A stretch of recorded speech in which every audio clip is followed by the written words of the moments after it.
Difusora FM. Alô, garotinho.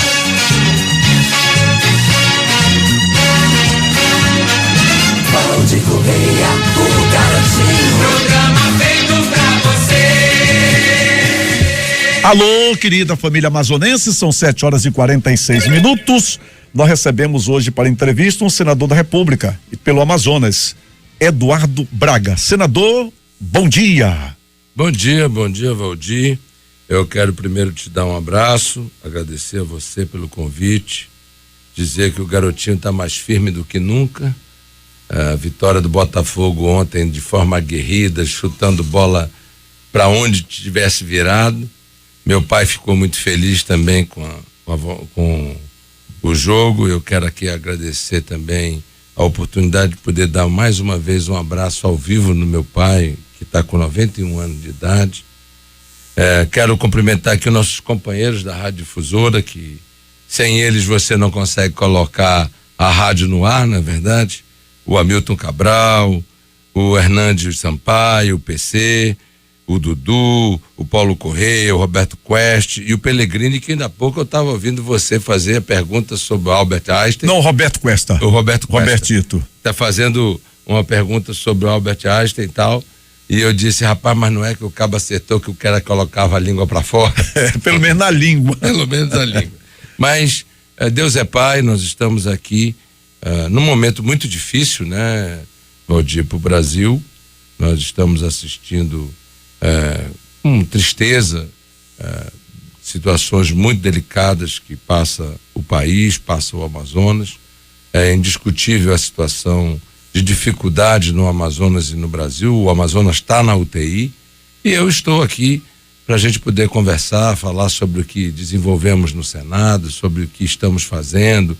Acabamos de conseguir, por exemplo, uma vitória importante para a Prefeitura de Manaus. Aprovamos um empréstimo de 52 milhões de dólares em 48 horas no Senado, em tempo recorde, para que o Banco Interamericano possa financiar a construção de escolas e creches que eram alugadas e que vai permitir também aumentar o número de alunos da Prefeitura de Manaus. Então, nós que já tínhamos conseguido aquele recurso em dezembro do ano passado para asfaltar o distrito agropecuário, aliás, o distrito industrial de Manaus, que está uma buraqueira só, e a prefeitura está fazendo o projeto e vai entregar o projeto proximamente. Eu tenho estado com o Marcos Rota, com o prefeito, que retorna com saúde para Manaus e com disposição para trabalhar. Enfim, nós estamos ajudando. Eu acho que o Amazonas está precisando de ajuda. Nós precisamos passar por cima de toda e qualquer diferença. Houve uma decisão histórica no Amazonas. O Amazonas teve pela primeira vez um governador cassado pelo Tribunal Superior Eleitoral por compra de voto. Isso não é pouca coisa. Isso mostra claramente que a eleição de 2014 foi uma eleição atípica, foi uma eleição contaminada, onde o resultado foi contaminado pelo uso abusivo do poder econômico e da máquina pública.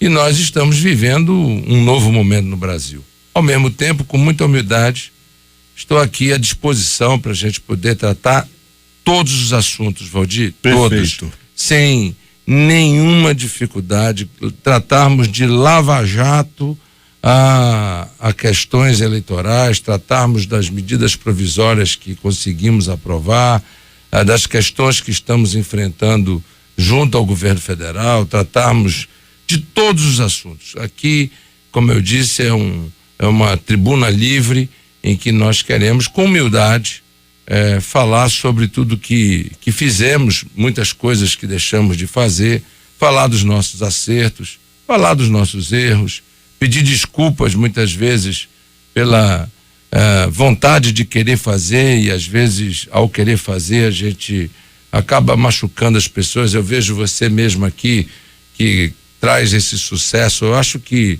o programa que você conduz na Rádio Difusora deve ser o programa mais longevo de sucesso da história da radiodifusão no estado do Amazonas.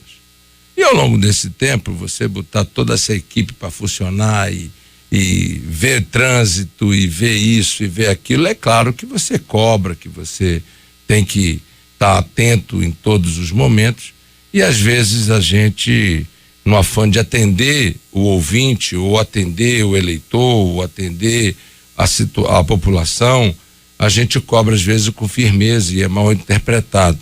Então, assim é com Bernardinho, quando ele era o técnico da seleção brasileira de vôlei, mas olha quantas alegrias ele não nos deu, não é? E assim também com o Romário, quando era jogador de futebol, que às vezes ele cobrava com mais veemência, mas nos deu Copa do Mundo, né? Da mesma forma o Pelé, quando dizia que dá a bola para mim que eu resolvo, e da mesma forma eu diria que o Brasil tem visto recentemente uma coisa interessante, sabe, Galtinho? O Dunga era o técnico da seleção brasileira, nós estávamos lá na Rabichola. Da primeira vez. Da primeira vez. E aí trouxeram o Tite. E o Tite praticamente com o mesmo time, os mesmos jogadores, trocando um ou outro e arrumando a casa, o Tite está invicto, se eu não me engano, a 8 ultrapassou o Saldanha. Jogos. Ultrapassou o Saldanha. O que mostra que muitas vezes o líder, o técnico, é quem é capaz de tirar o Brasil da dificuldade. O Tite tirou o Brasil da UTI no caso das eliminatórias da Copa do Mundo. Nós precisamos de um líder para tirar o Amazonas da UTI, que tenha experiência, que tenha amadurecido, que tenha influência em Brasília para poder organizar apoiamentos de Brasília para Manaus, como nós fizemos essa semana com a Prefeitura de Manaus.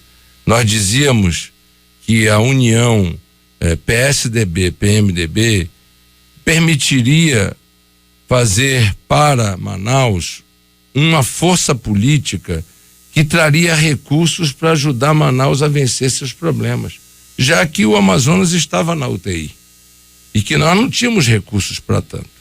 De lá para cá, algumas coisas já aconteceram. Assinamos o convênio com a Suframa. Eu tenho várias aqui. Para falar com o senhor a respeito desse assunto, inclusive. Assinamos agora o Banco Interamericano, financiamento para a área de educação. Isso é apenas para a gente poder fazer aqui eu já vou então começar pela Suframa, né? Vamos lá. Vamos falar então do projeto de lei de conversão, número 3/2017. Originalmente essa medida provisória era 757/2016. Institui novas taxas para a Suframa. Então eu pergunto, senador, qual a importância dessas taxas para a autarquia e para a continuidade dos projetos de desenvolvimento para a Amazônia Ocidental? Elas serão de grande benefício para o Estado de um modo geral, e como foi conseguido isso? Bem, primeiro é importante explicar que a Suframa, quando foi criada exatamente para ser um órgão de desenvolvimento regional. Os paraenses têm a Sudam e deixam um pouquinho da Sudam para nós. E nós teríamos a Suframa para compartilhar com Rondônia, Acre, Roraima e Amapá. E as indústrias e as empresas do comércio que têm benefício fiscal por estarem na Zona Franca pagariam para a Suframa uma taxa pelo serviço prestado. Essa taxa, ao longo do governo Fernando Henrique, ao longo do governo Lula, ao longo do governo Dilma, essa taxa ficou praticamente o tempo todo contingenciada. Chegou-se a juntar nesse negócio quase 8 bilhões de reais. Até que o Tribunal Superior, aliás, o Supremo Tribunal Federal, julgou aquela taxa inconstitucional. E nós ficamos sem aquele recurso. E aquele recurso era que permitia, por exemplo, asfaltar uma estrada vicinal, construir uma escola no interior do estado do Amazonas, ou no interior do Acre, ou no interior de Roraima. Era aquele recurso que permitia que pudéssemos comprar um raio-x e colocar no hospital de Maués. Era um recurso, portanto, para o desenvolvimento regional que a SUFRAMA tinha. Nós perdemos isso. Agora, com essa MP 757, que foi relatada pela senadora Vanessa Graziotin e apoiada por todos nós da bancada do Amazonas, nós conseguimos aprovar uma taxa do comércio de 0,5% e da indústria de 1,5%. Com isso, só no ano de 2017, a SUFRAMA terá 70 milhões de reais para voltar a fazer convênios com os estados e municípios para ajudar na infraestrutura. É um bairro que não tem água, é um bairro que não tem asfalto, é um igarapé que está lá sem ser cuidado, ou seja, são recursos destinados para a nossa região. E a grande vantagem, nós conseguimos que isso fosse, por lei, proibido de ser contingenciado, ou seja, desta feita, esse dinheiro, o Meirelles, o Ministério da Fazenda, não pode bloquear. Esse dinheiro vai ficar disponível. E, por outro lado, para os funcionários da SUFRAMA, porque alguns anos atrás, Carotinho, um funcionário da SUFRAMA, quando ele entrou no concurso público da SUFRAMA, ele ganhava igual o da Receita Federal. Hoje o da Receita Federal ganha 3 vezes mais do que ele. Por quê? Porque a SUFRAMA ficou sem dinheiro, a SUFRAMA entrou no rol da negociação geral dos servidores públicos nacionais, e isso fez com que quadros e recursos humanos muito qualificados que a SUFRAMA tem acabassem ficando sem remuneração devida, não é? Isso vai também facilitar e melhorar. E uma outra coisa que nós conseguimos nesta medida provisória, que salva 40 mil empregos no curto prazo no polo industrial, é que inúmeras indústrias, e aqui por razões de sigilo fiscal eu não vou citar o nome das empresas, que estavam devendo aquilo que a gente chama de P&D, pesquisa e desenvolvimento, iam perder o benefício fiscal. Aí uma grande indústria que tinha lá, 3 mil trabalhadores, ia ter o seu benefício fiscal cassado. O que ela ia fazer? Demitir seus funcionários. Você imagina, numa época dessa em que nós estamos correndo atrás de conseguir emprego, conseguir sobreviver, etc., a Zona Franca perder da noite para o dia 40 mil empregos, que era o que ia acontecer. Bem, conseguimos aprovar nesta medida provisória um parcelamento de P&D para todo o Brasil, seja para a Zona Franca, seja para o PADES, em até 42 parcelas. Isso permitiu que essas empresas se regularizem, estejam, portanto, aptas a aprovar modernização de linhas de produção. E aí, eu estou vendo ali o companheiro atualizando o smartphone, etc. Estou vendo aqui o nosso companheiro colocando na internet, tudo isso produzido na Zona Franca de Manaus. Ora, mas essas linhas de produção, elas precisam ser atualizadas, porque isso, a tecnologia muda todo mês. Se não houver a certidão, isso não poderia acontecer. Então, a medida 757, relatada pela senadora Vanessa Graziotin, com o apoio, e aqui quero fazer justiça a todos, com o meu apoio, com o apoio do senador Omar, com o apoio do Paulderney Avelino, do Silas Câmara, da Conceição Sampaio, do Átila Lins, do Issa Abrão, do Bisneto, de todos os deputados federais, e numa briga, porque o PT de São Paulo, por exemplo, que queria pedir destaque dessa matéria em plenário para uma votação em separado. Nós conseguimos juntar o bloco num acordo com o André Moura, que era o líder do governo na Câmara, e nós derrotamos o pedido de destaque e será votada na semana que vem a MP 757 no Senado Federal, e Deus haverá de abençoar, e nós teremos conseguido uma vitória importante para o Amazonas, para Rondônia, Acre, Roraima e Amapá. E nós vamos voltar a ter recursos e condições de começar a tirar o Amazonas da UTI e começar a ajudar esses estados que também estão com problemas a vencerem as suas dificuldades. Para o senador responder agora a respeito da medida provisória 766, programa de regularização tributária, e a medida provisória 762, que também é muito importante para a nossa região e a região Nordeste, senador. Bem, eu acho que a 767 é importante dizer que é a Refis, né? E todo comerciante sabe o que quer dizer Refis. É um novo programa de parcelamento de impostos do governo federal para facilitar a vida do pequeno, do médio, do grande, para se regularizar junto à Receita Federal. E nesse programa do Refis, nós estamos também incluídos, porque vai atingir toda a nação brasileira. Com relação a 762, que trata da questão do custo de transporte, e aí tinha uma taxa da Maria Mercante que era um absurdo, porque imagina, quando você saía do mar e entrava no Rio Amazonas, a Maria Mercante te cobrava 25% a mais de taxa por tonelada para trazer a mercadoria até o porto de Manaus. Então, essa xícara de café, ela chegava em Manaus ou chegava em Fortaleza 25% a mais, caro a mais, no transporte, por tonelada, em relação ao porto de Santos ou de Paranaguá. Por tabela o povo paga. Por tabela, o nosso produto fica mais caro, e ficando mais caro, fica mais difícil de vender. E ficando mais difícil de vender, fica mais difícil de gerar emprego.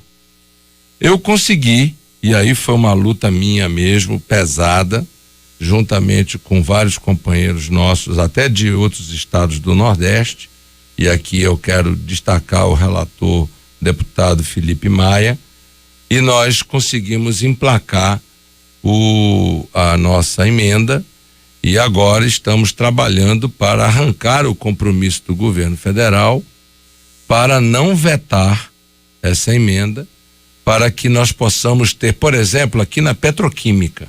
Ora, todos esses computadores que estão aqui, e aliás, parabéns à difusora, porque são 2 painéis de computação aqui muito bonitos, temos mais 2 aqui em torno da mesa, super atualizados, super bonitos, etc., um iPhone moderno, etc. Antigo aqui mesmo, só o apresentador. Nem tanto.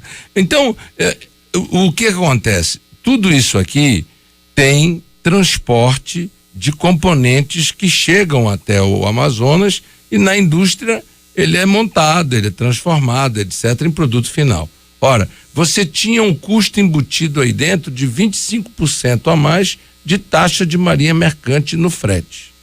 Portanto, eu quero dizer a você que está nos assistindo, nós conseguimos terminar com isso finalmente. Isso data do Império. E nós conseguimos acabar fazendo com que o nosso produto chegue agora mais barato na Zona Franca, seja produzido de forma mais barata e transportado de volta para o mercado consumidor de forma mais barata. Isso vai gerar mais emprego, e é assim que a gente tira o Amazonas da UTI. Ou seja, tirar o Amazonas da UTI, voltar a gerar emprego, ter recursos para poder colocar remédio, colocar esparadrapo, gaze, raio-x, acabar com a fila que nós estamos tendo de novo na saúde pública, né? Ontem, garotinho, cortou meu coração o depoimento de uma senhora de Manacapuru, que está com um filhinho com um problema grave de doença e que precisa fazer um raio-x. E o raio-x lá de Manacapuru, do hospital, está quebrado. E a Secretaria de Saúde do Estado não está ajudando para consertar. Mas Eu até compreendo que pode faltar dinheiro para isso, faltar dinheiro para aquilo, mas para a saúde não pode faltar, é prioridade. E aí não pode também deixar acontecer coisas que a gente viu recentemente, né? Eu não quero aqui falar mal de A, nem de B, nem de C, mas não precisa pegar o pouco dinheiro que tem e ainda aplicar mal. Então, eu acho que soluções como essas duas que nós estamos falando ainda há pouco, a 757 e a 762, fazem com que o Amazonas comece a se preparar para sair da UTI. E é assim que nós estamos trabalhando para ajudar o Amazonas a vencer os seus desafios. São 8h15. Falamos em dinheiro há pouquinho, senador Eduardo Braga. Bem, um dos grandes feitos nós tivemos recentemente, e é importante um senador da República, ainda mais sendo do nosso estado, foi o relator do orçamento da União. E se fala em quase 4 trilhões de reais, 3 trilhões mais os 600 milhões, quase 4 trilhões. O senhor foi o relator do orçamento da União, portanto, em meio a uma crise que ninguém pode fugir no momento ainda, estamos tentando ver se sai, o senhor conseguiu viabilizar mais recursos, saúde e educação. Muito bem. E o nosso Amazonas, senador, não foi esquecido não, né? Claro que não. E a maior prova disso é que já assinamos com a SUFRAMA um recurso que também já estava há muito tempo aguardando que fosse. Desculpa, o senhor tomou muita custo dos outros estados? Um bocado, mas com jeito, habilidade, a gente vai construindo e fazendo. O Brasil é grande, o povo brasileiro é generoso. O que nós precisamos é argumentar e mostrar o que é certo, o que é errado. E a gente construir, por exemplo, a questão do asfaltamento do Distrito Industrial de Manaus. É errado deixar 600 indústrias dentro de um polo industrial todo esburacado. E a nossa superintendente, a Rebeca Garcia, correndo da sala para a cozinha, tentando liberar o recurso e não conseguindo liberar o recurso para poder resolver o problema. E o governo do estado dizendo, não é comigo, eu não tenho nada a ver com isso. Ora, nós conseguimos, graças à situação de ser relator do orçamento, priorizar e colocar dentro do PAC, e aí a gente tem que agradecer ao Michel Temer, independentemente de qualquer outra coisa e qualquer outra situação, ele incluiu a questão da obra do Polo Industrial de Manaus dentro do PAC, liberou os 150 milhões de reais e a prefeitura está fazendo a licitação do projeto para poder asfaltar todo o Distrito Agropecuário 1 e 2 e resolver o problema. Além disso, nós colocamos recursos no orçamento, tanto para a saúde pública na cidade de Manaus, e estamos tratando isso com o prefeito Arthur Vigílio, estamos conversando também com o prefeito e com o vice-prefeito Marcos Rota, recursos para asfaltamento dos bairros da cidade de Manaus.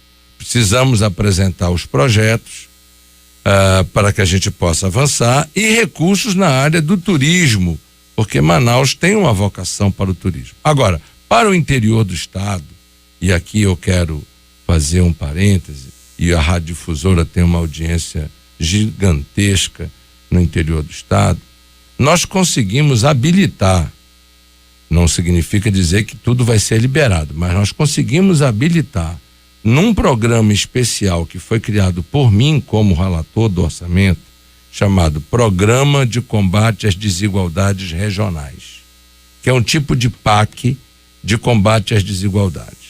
Colocamos lá 700 milhões de reais para o Brasil inteiro. E nós conseguimos, Valdir, pela primeira vez, os nossos prefeitos do interior habilitaram 319 milhões de reais nesse programa. O edital já concluiu o prazo. Agora, na semana que vem, esperamos que a normalidade aconteça, porque todos estão acompanhando essa situação aí. Espero que tudo transcorra na normalidade na semana que vem, para que abra-se agora o edital de prazo de apresentação dos projetos. Nós apresentamos uma lista prioritária dos 300 e poucos milhões para 100 e poucos milhões, o que vai possibilitar asfaltar municípios do interior que estão todos buracados, vai possibilitar asfaltar estrada vicinal. Eu vou dar só um exemplo aqui, garotinho, que eu acho que é muito importante. O Distrito Agropecuário de Manaus. O Distrito Agropecuário de Manaus, as famosas F1, F2, F3, F4, F5, F6, F7, aqui entre Rio Preto e Presidente Figueiredo, é onde está concentrado a maior produção, são nesses dois municípios, e aqui também do outro lado é o cinturão verde da região metropolitana. Eu consegui colocar no orçamento da SUFRAMA do ano passado para esse ano 34 milhões. Nós vamos fazer o asfaltamento das EF5 com o prefeito de Rio Preto da Eva, que nem meu aliado é, mas independentemente disso, meu dever institucional é ajudar, como vou ajudar Parintins, independentemente do Bigarcia ser meu aliado ou não ser meu aliado, vou ajudar. Disse recentemente ao representante de Parintins, que foi ao meu gabinete, disse, olha, essa questão do aterro sanitário é uma questão prioritária lá para o povo, eu sei, porque tem problema de urubu com os aeroportos e tal, e eu quero ajudar, quero contribuir, quero poder fazer o bem. Mas voltando à questão do distrito, veja só, a soja de Roraima, para ir para Itacoatiara, lá para o Porto da Ermasa, ele vem até aqui a barreira da Polícia Rodoviária aqui na M010 e sobe novamente até Rio Preto. Se nós asfaltarmos as EF... Sabe o que o senhor está me lembrando? Que antigamente, quando não tinha voo direto daqui para Miami, a gente tinha que ir para São Paulo, pegava um voo em São Paulo, passava por cima de Manaus de novo para ir para Miami. Perfeitamente, é a mesma coisa. Você roda nada mais nada menos do que 380 quilômetros a mais por viagem de caminhão para levar a soja de Roraima para o porto de Itacoatiara. E a mesma coisa com o milho. Ora, nós vamos asfaltar as EF5 e com isso as carretas, os caminhões, etc., em vez de vir até aqui em Manaus e voltar e gastar 380 quilômetros a mais queimando óleo diesel, eles vão atravessar pelas F5. O que nós estamos pedindo em troca? Que eles montem uma usina de proteína, de ração de proteína animal, baseada em milho e soja, no entroncamento da estrada de Balbina com a 174. Para quê? Para que a gente possa voltar a produzir peixe no Amazonas. Nós hoje importamos peixe de Roraima e de Rondônia. O tambaqui que a gente está comendo, seja nos refeitórios do Distrito Industrial, seja nos restaurantes, que não são tambaquis pescados em lagos e rios, e sim criados em criatórios, a grande maioria desses tambaquis, lamentavelmente, estão vindo de Roraima e de Rondônia. Por quê? Porque eles têm milho e eles têm soja. Então eles produzem em ração muito mais barato do que a gente. Até mesmo ovo de galinha. E o Chico, que é o grande produtor de ovo de galinha aqui, ovos de galinha, etc., da Granja Santa Marta, ele, para poder ser competitivo, ele praticamente montou uma transportadora para poder trazer, na realidade, milho e soja para fazer ração e levar daqui para lá produtos que ele possa levar para Rondônia. Então, veja, nós estamos fazendo programas e fazendo ações no Senado da República para tirar o Amazonas da UTI, para poder voltar a gerar emprego, renda, para poder voltar a ter condições do povo ter como trabalhar, com experiência, unindo a bancada, independentemente das diferenças políticas que possa ter, para que a gente possa vencer essas dificuldades. Então, eu te dei alguns exemplos, seja na área da saúde, que para mim hoje é o problema número 1 na cidade de Manaus, é saúde. Aonde eu ando é o povo pedindo, pelo amor de Deus, bota remédio, pelo amor de Deus, consegue resolver o problema de exame, consegue resolver o problema de cirurgia, tal. Nós conseguimos fazer isso quando nós estávamos no governo. A Sandra, por exemplo, minha esposa, que sempre esteve do meu lado e sempre me ajudou muito, e sempre foi uma pessoa muito carinhosa, muito educada, e sempre fez um bem enorme às pessoas. A Sandra me ajudou muito na área da saúde a poder zerar a fila. Isso que o João Dória está fazendo agora lá em São Paulo, zerar a fila dos exames, nós fizemos isso no Amazonas em 2007, 2008, 2009. Nós zeramos as filas do Amazonas. Zerar a fila de cirurgia, nós fizemos isso aqui no Amazonas 2007, 2008, 2009. E com a ajuda da Sandra, a Sandra me ajudou muito. Portanto, a gente espera poder, com esse trabalho que a gente está fazendo, de arrumar recursos junto ao governo federal, de colocar recursos no orçamento. E agora, no orçamento do ano que vem, eu quero dar uma notícia.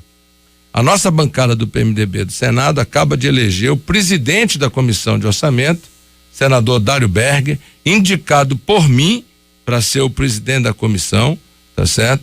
E com compromissos de manter programas na área de saúde voltados para as doenças negligenciadas, como tuberculose, como febre amarela, como dengue, chikungunya, etc., que era uma outra situação delicadíssima, não no Amazonas, mas no Brasil, e que o Amazonas, por ter o vetor endógeno da nossa floresta, nós temos que estar sempre atentos. Portanto, garotinho, nós estamos trabalhando para que o Amazonas possa sair da UTI.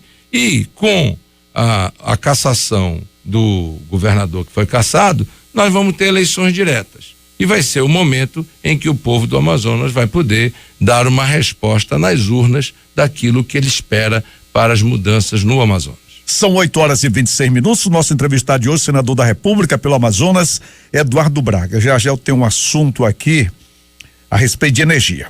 Minha gente, há 38 anos, Laboratórios Reunidos cuidam da sua saúde. Com certeza existe um perto de você. Por quê? São 24 postos de coleta e Laboratórios Reunidos está presente em 12 hospitais. O resultado de todo esse trabalho pela saúde dos amazonenses é a expressiva marca de mais de 3 milhões de exames realizados a cada ano na cidade. Você pode ligar agora, 32 34 1331. Não anotou? Eu repito. 32 34 13 31. Agende seus exames e tire suas dúvidas. Laboratório Reunidos sempre perto de você. Eu defendo há muito tempo, senador Eduardo Braga, que o governo federal distribui mal a sua publicidade quando é principalmente em favor do povo brasileiro, para explicar algumas coisas, e usa uma linguagem tão diferente que complica. Por exemplo, agora mesmo, no caso da reforma da Previdência, trabalhista, não se usou uma linguagem para o povo entender. Aí dá confusão. Aí basta uma coisinha, uma vírgula errada para dar confusão. Eu sempre defendi que o governo federal deveria, no caso, por exemplo, uma Previdência, uma reforma trabalhista, fazer um contato com os principais comunicadores de cada estado do Brasil, com 3 ou com 4, lá de São Paulo seria o 4, do Rio 4, lá de Brasília 1, aqui 1 ou 2, coisa mais ou menos assim, porque no rádio, eu tô cansado de corrigir coisas aqui do INSS que o povo não entende. Aí a gente faz numa linguagem popular e aqui a gente tem um tempo para fazer. Na TV é tudo muito rápido. Por exemplo, o senhor dá uma entrevista para a TV, ele só passa 30 minutos, ele vai editar, depois só sai 1 minuto, sai 2 minutos. É mais ou menos isso. O senhor foi ministro de Minas e Energia e tem um assunto que eu acho que faltou ser explicado, não sei pela assessoria de Manaus, por alguém, que é um assunto que depois andaram, com ele aumentou a energia, não sei o que e tal, e não falaram, por exemplo, da usina de Mauá, que significa, era bom dizer para o povo, que nós dependemos de Tucuruí. Por exemplo, Tucuruí deu um problema. Aí entraria Mauá como se fosse um no-break ou um gerador que muitos têm em casa. Faltou lá, mas não falta aqui, uma espécie de reserva. Essa linguagem popular não foi feita. E aí o povo pensa sempre tudo diferente, senador. Mas, garoto, não sei se eu estou certo ou estou errado. Não, você está 200% certo. Eu quero te cumprimentar. O maior problema do governo federal, e não é de hoje, é comunicação. O único presidente que conseguiu se comunicar com o povo foi o Lula, porque o Lula era um garotinho vestido de presidente. O Lula pegava o microfone e ele falava ele mesmo com o povo, ele mesmo se explicava, ele engolia os S's, ele engolia os R's, mas contava o que o povo precisava entender e ouvir. Pois bem, o governo federal explica mal. E além de explicar mal, usa os veículos errados para explicar. Essa reforma da Previdência, por exemplo, isso é um horror. Porque do jeito que ela foi apresentada, só para dizer a situação minha, por exemplo, o pescador do Amazonas 100 mil trabalhadores vivem do pescado no Amazonas. É mais do que o Distrito Industrial. Esse pescador, 6 meses do ano, ele é proibido de trabalhar por causa do defeso. Ele não pode trabalhar. Aí alguém foi e disse assim, não, para o pescador ter direito à Previdência, ele tem que contribuir 25 anos. Ora, mas se ele só trabalha meio ano, 25 anos não são 25 anos, são 50 anos. Então, quando ele estiver na barriga da mãe dele, ele já vai ter que estar contribuindo para a Previdência. É claro que uma lei como essa não passa. Principalmente no Senado, aonde só os senadores da região norte, nós somos 17. E quem é do Pará, ou do Amazonas, ou do Acre, ou de Rondônia, ou do Amapá, ou de Roraima, que vai votar a favor de uma lei que pega o pescador e bota o pescador nessa situação. Quer ver uma outra coisa errada? O nosso agricultor no Amazonas não planta soja, porque ele é proibido de desmatar. Ele não planta milho, ele é proibido de desmatar. Ele tem aqui o que nós chamamos uma agricultura de subsistência.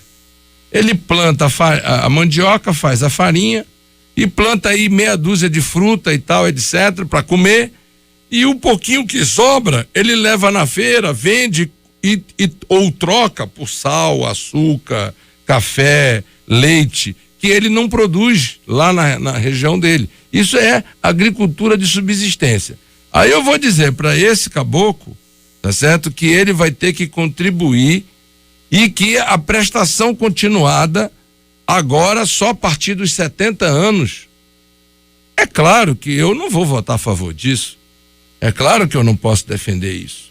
O que eu disse ao presidente da República? Presidente, nós primeiro precisamos ajustar a questão dos nossos companheiros humildes, pobres, excluídos, que estão no interior da Amazônia, no interior do Nordeste, e que são brasileiros que, eu costumo dizer, são brasileiros por 2 vezes. São brasileiros porque nasceram no Brasil e são brasileiros porque querem ser brasileiros, porque lá na fronteira, se ele quiser atravessar e ir para o outro lado e virar colombiano, venezuelano, o que seja, ele faz porque a língua geral é a mesma. Por que então não fazer o seguinte? A nossa tabela do imposto de renda está defasada há 2 anos. Por que não isentar de imposto de renda quem ganha até 5 salários mínimos? O que significa dizer que quem ganha até quase R$5.000 não pagaria mais imposto de renda. Ora, Valdir, o Roberto Duarte, que ganha muito mais do que R$5.000, tá certo? Esse rapaz aqui deixaria de pagar 27,5% de imposto de renda sobre R$5.000. Isso significa dizer que sobraria no bolso dele imediatamente R$1.500 para ele poder voltar a comprar uma roupa, para ele poder voltar a comer um filé mignon, para ele poder comprar um tambaquizinho para poder comer no domingo, para ele poder comprar o remédio para o filho, etc e tal. E aí eu graduo de uma forma mais adequada para o agricultor, para o pescador e para os demais trabalhadores uma tabela de contribuição do imposto de renda. Aí eu estou falando em fazer uma reforma trabalhista para o trabalhador e não para o patrão.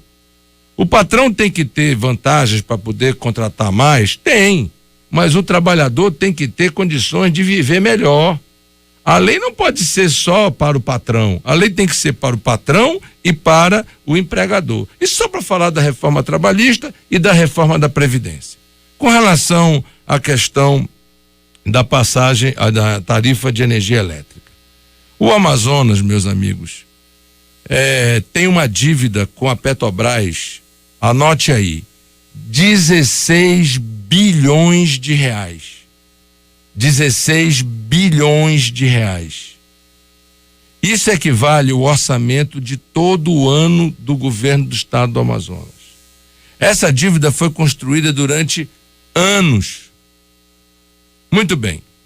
E essa dívida foi construída por uma política equivocada por mais de uma década. Por quê? Porque a tal da CCC, que deveria ser quem subsidiava a diferença entre a tarifa de energia elétrica e a compra do combustível para levar lá para São Gabriel da Cachoeira, a 1.400 quilômetros de Manaus, era analisada pela ANEEL, Agência Nacional de Energia Elétrica, que estabelecia um valor de glosa de 35% sobre o valor da dívida. Aí o que acontecia? Ela tinha que dar 1 milhão, ela só dava 650 milhões e ficava devendo 350 de um ano para o outro. Isso com juros sobre juros, juros sobre juros sobre juros. O que aconteceu? A Petrobras cortou o crédito da Amazonas Energia e passou a exigir que a Amazonas Energia comprasse combustível pago antecipado, né? Nem à vista, antecipado. Antes do combustível chegar lá em São Gabriel, a Amazonas Energia tinha que ter pago aqui à vista na distribuidora, senão ele não embarcava.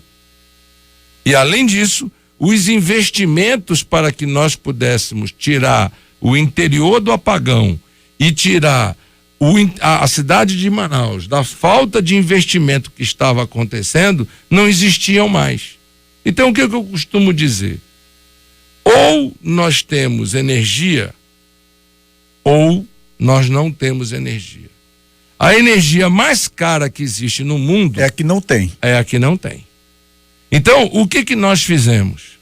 Nós tivemos que tomar uma medida dura, difícil, impopular, mas que ao mesmo tempo assegurasse que nós pudéssemos fazer Mauá 3, que está sendo comissionada e vai funcionar como uma espécie de estabilizadora de rede para quando oscilar... Uma verdadeira reserva. Quando oscilar a corrente num linhão de Tucuruí até aqui, que são 3.000 quilômetros, porque teve um temporal lá em Oriximiná e teve um raio que caiu em cima do protetor da rede de transmissão e que oscilou a corrente, em vez do sistema de proteção desligar 60% da carga, o que ele faz?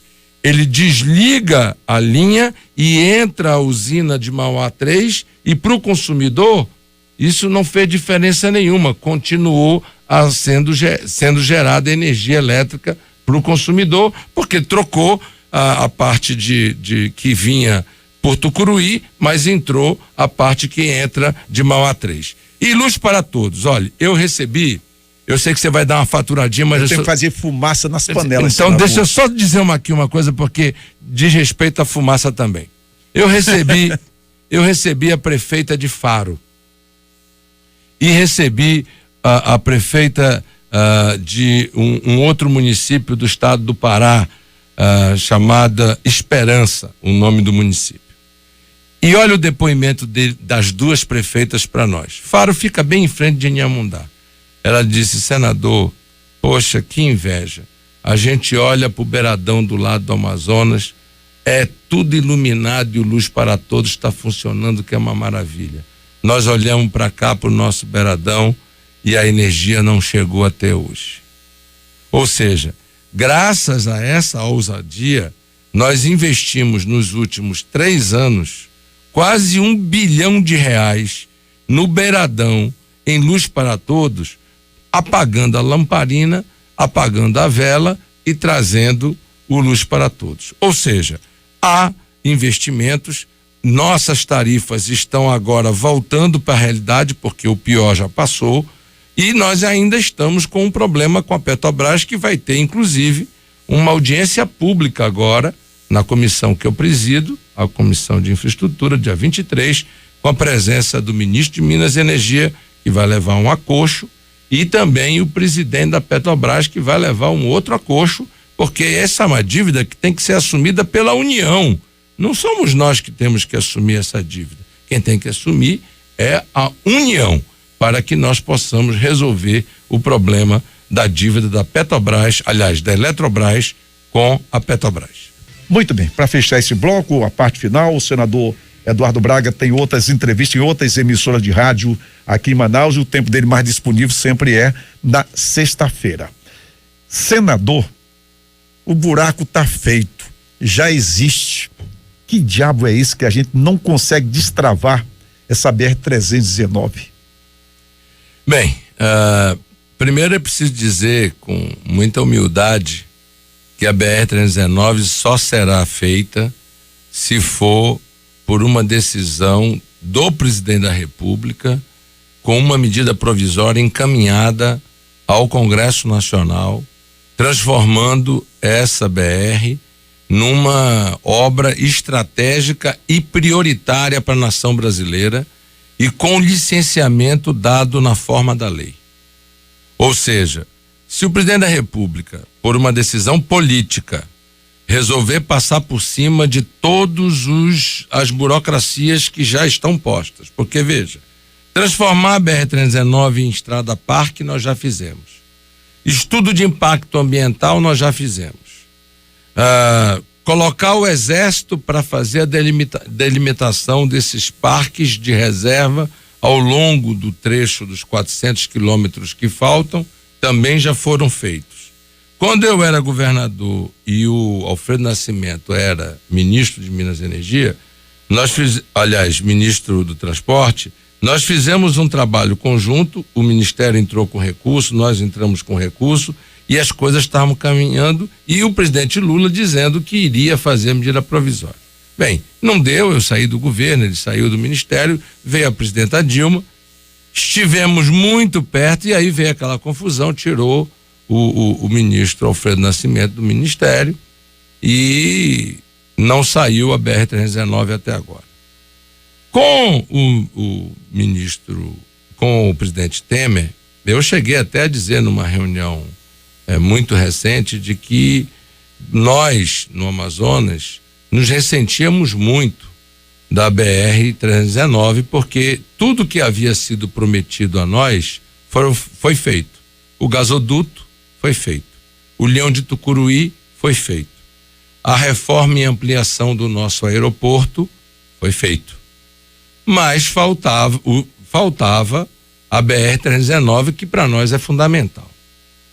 E nós estamos, toda a bancada, e aí não é só o senador, não, é toda a bancada, empenhado em que o presidente da República edite uma medida provisória, transformando essa estrada numa estrada que seja de interesse nacional, que seja da Estratégia Nacional de Desenvolvimento e que seja uma estrada, inclusive, até a certo ponto, da segurança nacional, porque afinal de contas tirará do isolamento diante de uma circunstância drástica de ou grande seca, ou até mesmo nós temos aí vizinhos que hoje são todos muito aliados, etc., mas nós estamos vendo a dificuldade que a Venezuela está atravessando, nós estamos recebendo venezuelanos aqui, e obras minhas do projeto Jovem Cidadão, que estavam abandonadas há 3 anos, agora estão sendo usados para poder aproveitar e abrigar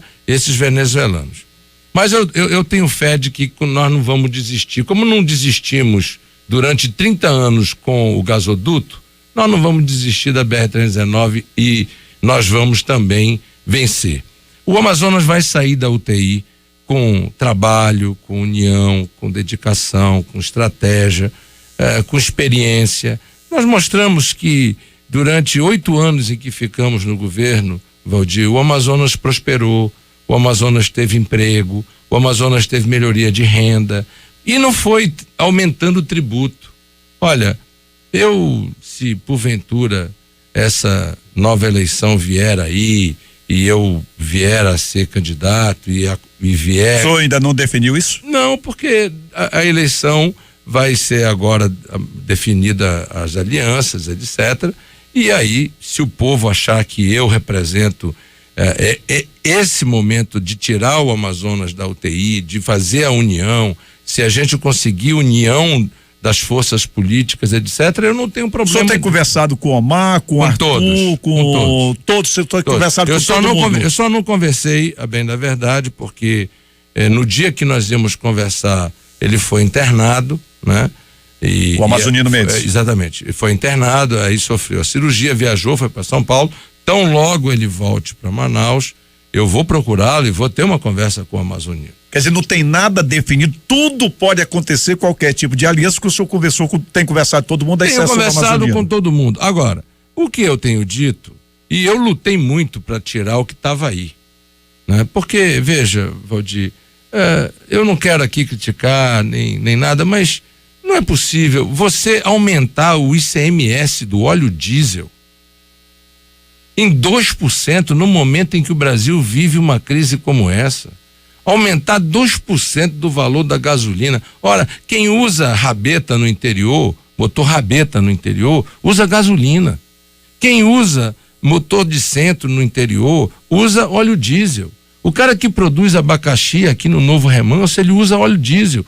O transporte coletivo de Manaus usa óleo diesel. A minha primeira medida é acabar com isso. Se eu chegar ao governo do estado, se essa for a vontade de Deus, do povo, a minha primeira medida é acabar com isso. Porque isso aqui é uma injustiça, é um erro, é um equívoco. O que nós precisamos é voltar a desonerar a cesta básica para que o povo possa comer mais e melhor. É voltar a dar condições para que o povo possa ter consumo. É como eu disse para o presidente Temer: presidente, o senhor quer consertar o país? Nós queremos consertar o país. Mas nós não queremos consertar o país só para os ricos, não. Nós queremos consertar o país para os ricos, mas queremos consertar o país para os pobres. Porque os pobres é que são a grande maioria do nosso país. Tá justo há 2 anos não ter correção da tabela de imposto de renda?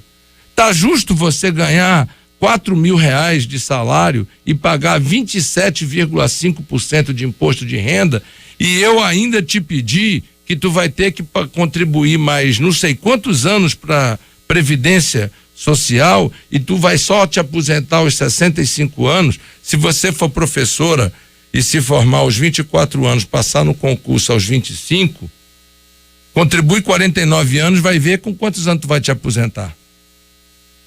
Então, sabe, essas coisas não podem ser assim.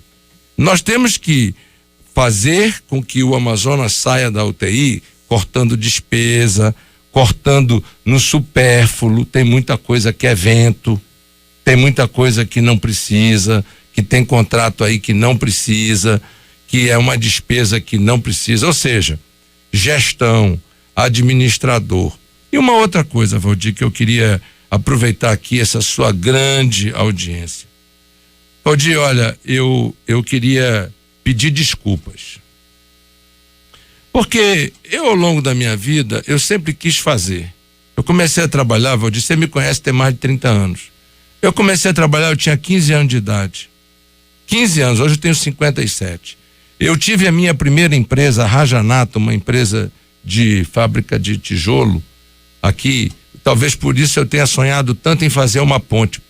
Tanto que eu sofri naquela famigerada balsa para atravessar de um lado para o outro.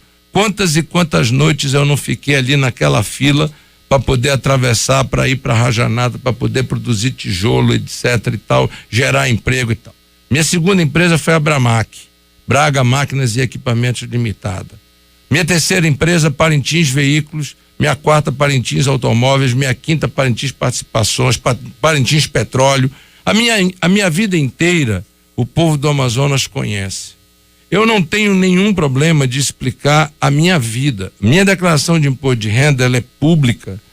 E eu, desde 1992, quando fui candidato a vice-prefeito do Amazonino, que eu não apresento ao TRE minha declaração de bens. eu apresento ao TRE a minha declaração de imposto de renda. Eu vendi parte das minhas empresas em 2006, quando eu vi que a crise de 2008, aliás, minto, em 2008, eu vendi parte das minhas empresas. Eu tinha a concessionária Renault, a concessionária Nissan em Manaus, a concessionária Nissan em Boa Vista, a concessionária Renault em Boa Vista, Nissan e Renault em Rio Branco, Nissan e Renault em Porto Velho. Tinha 8 concessionárias. Em 2008, quando eu vi que estava naquela situação e o meu irmão, que era quem tocava os negócios, porque eu estava no governo, chegou comigo e disse: eu não estou dando conta. Eu disse: vamos vender porque não é hora de estar nessa situação tal. Vendemos. E a minha variação patrimonial, ela é toda justificada e toda explicada. Eu nunca sofri malha fina na Receita Federal, porque a minha declaração de imposto de renda sempre foi muito detalhada. Sempre. E sempre paguei meus impostos. Sempre gerei emprego e sempre paguei meus impostos. Agora, eu fico impressionado com a capacidade que algumas pessoas têm de enxovalhar a vida dos outros, sabe? E às vezes sem apresentar uma prova, sem apresentar nada, e achar que isso é uma forma de você se safar dos seus problemas. Ora, se tu cometeu teus crimes para lá, que você resolva teus crimes para lá. Agora, não tente sair das suas dificuldades jogando problemas sem prova, sem nada, contra as pessoas que trabalham desde os seus 15 anos de idade e que o povo te conhece. E aí muita gente, sabe, Valdir, fica dizendo assim: poxa, Eduardo, tu vai disputar essa eleição no Amazonas? Eu digo: vou. Sabe por quê? Porque o povo do Amazonas me conhece. E eu quero poder olhar no olho do povo do Amazonas e responder a todas e a qualquer pergunta que o povo do Amazonas quiser me fazer.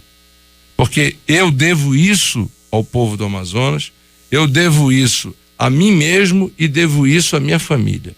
Portanto, eu sei que nós estamos terminando o programa e aqui nós falamos de como solucionar problemas da saúde, falamos como solucionar problemas de infraestrutura da cidade de Manaus, do estado do Amazonas. Manaus também está precisando de ajuda. A gente está vendo aí, as ruas estão desabando, e as ruas não estão desabando de graça, estão desabando porque precisa de obra de contenção, precisa de investimento, etc. E o governo deu as costas para Manaus. Eu fui governador, eu asfaltei boa parte de Manaus, eu fiz o Prosamin em Manaus, eu fiz obras de viadutos dentro de Manaus, como governador do estado. E isso para ajudar a cidade de Manaus. Na época o prefeito nem era meu aliado. Na época o prefeito era contra mim. Mas não importa. Eu ontem sentei com o pessoal de Manacapuru e eu dizia: hoje vou estar com o prefeito de Manacapuru. Os meus aliados lá são opositores dele, mas o povo de Manacapuru não é meu opositor. Eu sou representante do povo de Manacapuru. Então como é que eu posso me negar a ajudar Manacapuru? Como é que eu posso me negar a ajudar Parintins, se o prefeito de lá não é meu aliado? Mas por que eu vou me negar a ajudar a resolver os problemas de Parintins? Isso não existe. Então, eu quero pedir desculpas ao povo que me ouve, porque às vezes, no afã da minha juventude, no afã do meu ímpeto, eu queria resolver as coisas, eu queria fazer as coisas, e eu fui muito mais, às vezes, mal interpretado, e algumas vezes eu até mesmo errei, sabe, Valdir? Porque a vida humana é assim mesmo, ninguém é perfeito, não é? Não crucificaram Jesus Cristo e absolveram 2 ladrões, tá certo? Então, eu quero aqui dizer com muita humildade que, se eu vier ser candidato, venho com esse espírito, com o espírito de querer ajudar, de querer tirar o Amazonas da UTI, de querer fazer com que a nossa experiência e a nossa força de trabalho, nossa articulação toda em Brasília, esses anos todos que eu passei em Brasília, que eu aprendi, que eu conheci, que eu estabeleci contatos, etc. Eu me coloco à disposição de todos os partidos e do povo do Amazonas. Se me quiserem, eu estou à disposição. Não tenho medo, não tenho nenhum receio de participar de qualquer debate para tratar de qualquer assunto e gostaria de poder ajudar o povo do Amazonas a vencer uma situação triste, porque tem muita gente sem dinheiro para comer, tem muita gente sem dinheiro para comprar remédio. Eu ontem desembarquei aqui tarde e saindo ali no aeroporto, um senhor de idade, garotinho, veio, me abraçou e disse: Eduardo, eu sou motorista de táxi, mas eu estava sendo perseguido por um erro aí, já consertaram, mas eu fiquei 3 semanas sem conseguir trabalhar. Eu preciso botar gasolina no meu carro para poder trabalhar e garantir que amanhã vai ter almoço na minha casa. Um pai de família, quando vai pedir um negócio desse, é porque a barra está muito pesada. Então, eu quero dizer que é por tudo isso, sabe, Valdir, que aos 56, quase 57 anos de idade, eu estou aqui no teu programa falando de conquistas que nós conseguimos, fazendo um diagnóstico de que o Amazonas precisa sair da UTI, e precisa mesmo, e dizendo que Deus é maravilhoso e a justiça tarda, mas não falha. A eleição de 2014 talvez tenha sido um grande aprendizado para o povo amazonense. E para mim também. Porque nós fomos na história do bom velhinho, do bonzinho, etc. E no meio de tudo isso o que veio foi o desemprego, o sofrimento, foi facção criminosa, foi o aumento da insegurança, a diminuição das condições de trabalho. E agora o povo vai poder, nas urnas, tomar a decisão do que for melhor para eles. Muito obrigado. Senador Eduardo Braga foi o nosso entrevistado nesta manhã de sexta-feira aqui na Rádio Difusora do Amazonas. Senador, muitíssimo obrigado, um bom final de semana, muito obrigado pela entrevista que me foi concedida. Eu que agradeço a você, mais uma vez, muito obrigado à Rádio Difusora. Eu tenho 35 anos de vida pública e a Rádio Difusora, nesses 35 anos de vida pública, sempre me abriu espaços para que a gente pudesse falar sobre questões do interesse público. Eu não vim aqui para falar mal de ninguém, nem para agredir ninguém, muito pelo contrário. Eu vim aqui para me desculpar e apresentar minhas propostas e falar do que fiz como senador da República e o que estou fazendo como senador da República, defendendo o meu povo, o meu estado, e me colocando como um livro aberto para que as pessoas possam me perguntar, possam me julgar, possam me questionar, e eu, com coragem e a consciência de quem fez as coisas de forma correta, poder responder. E quero te dar um abraço muito carinhoso no dia do aniversário do seu neto, o Gabriel, pedindo que o Gabriel possa te dar muitas alegrias juntamente com seus outros netos, e que você possa ter no Botafogo este ano uma alegria muito grande junto com meu pai no campeonato das Libertadores, porque no Brasileiro eu vou torcer pelo meu Fluminense, que eu também não vou deixar de torcer pelo Fluminense, que não vai lá muito bem. Mas fica o segundo Botafogo, que é o clube do seu pai. Ah, mas o Botafogo. A gente sempre tem um segundo. E mandar um abraço pro meu pai, que é uma figura maravilhosa e que me ensinou tudo que tenho e tudo que sou. Se você me der 30 segundos, o meu pai veio pro Amazonas muito pobre, fugindo da fome em Santarém. E aqui o Amazonas deu oportunidade ao meu pai. Meu pai começou, as pessoas pensam, porque os Braga nasceram ricos e tal, não foi nada disso não. O meu pai até estivador foi, pouca gente sabe disso. Meu pai foi vigilante da Casa Ludwig, que é antecessora da Casas Pernambucanas. E meu pai teve muitas bênçãos, juntamente com os meus tios, de conseguirem, com trabalho e com muita dedicação, criar primeiro os irmãos Braga, depois Braga e Companhia, depois Braga Veículos, e depois a nossa geração, como eu disse, gerou várias empresas aqui no Amazonas, e a nossa família não é uma família de empregados do serviço público. Nós somos uma família de empreendedores que estamos a serviço do Amazonas, e eu sou o único que segui a carreira política para retribuir a esse Estado tanto que ele me fez e fez a todos nós. E eu aprendi isso com meu pai. Portanto, eu quero aqui prestar uma grande homenagem ao nesse dia de hoje, ao meu querido pai, que ainda está vivo, que está aí com saúde, pedindo a Deus que dê muita saúde ao meu pai Carlos Braga. Muito obrigado. Difusora FM.